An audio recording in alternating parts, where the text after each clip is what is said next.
Hello guys, ഞങ്ങൾ ഇപ്പോൾ വന്നിട്ടുള്ളത് സ്റ്റോറി ബൈ തുഫയിലൂടെ ഒരു റീൽ എടുക്കാൻ വേണ്ടിയിട്ടാണ്. ചെക്കൻ ഇന്റർനാഷണൽ ക്യാമറമാനാണ്. ഇതാണ് ഗൈസ് നമ്മളെ പാപ്പന്റെ ഒറിജിനൽ റൈഫിള്.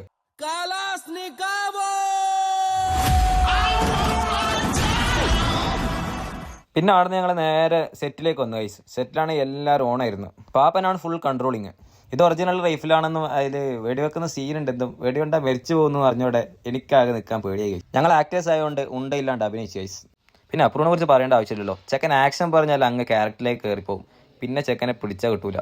പാപ്പനാണെങ്കിൽ ഓരോ സീനും കൃത്യമായി തന്നെ പറഞ്ഞു തരുന്നുണ്ട്. അങ്ങനെ ഏറെ നേരത്തെ കഷ്ടപ്പാടിന് ശേഷം എന്റെ ഒരു ക്ലോസപ്പ് ഷോട്ട് കിട്ടിയിരിക്കുകയാണ്. റിയലിസ്റ്റിക് വരാൻ വേണ്ടി ഒരു കയറ് കിട്ടിയിരുന്നു. ആ കയറാണ് നല്ല വേദനയായിരുന്നു. എന്റെ അഭിനയം കണ്ട ശേഷം അവർ കയറ് വേണ്ട തന്നെ പറഞ്ഞു. ഞാനൊരു അഭിനയ സിംഹം തന്നെ. അടുത്ത റീലിൽ അഭിനയിക്കാൻ വേണ്ടിയിട്ട് ഷാനിപ്പും അപ്പാച്ചും എത്തിയിട്ടുണ്ട് ഗൈസ്. എന്റെ അഭിനയം കണ്ട് പാപ്പൻ കൈ വരെ തന്നു ഗൈസ്.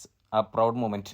കുറച്ച് പട്ടി ഷവർക്കിന് ശേഷം നേരെ അടുത്ത സെറ്റില് പോയി. അടുത്ത ടാസ്ക് ചെമ്പനെയും ചെമ്പന്റെ കൂട്ടുകാരനും കൊണ്ട് ഒരു വീഡിയോ എടുപ്പിക്കലാണ്. അതാണ് നമ്മൾ നിൽക്കുന്ന ചെമ്പൻ.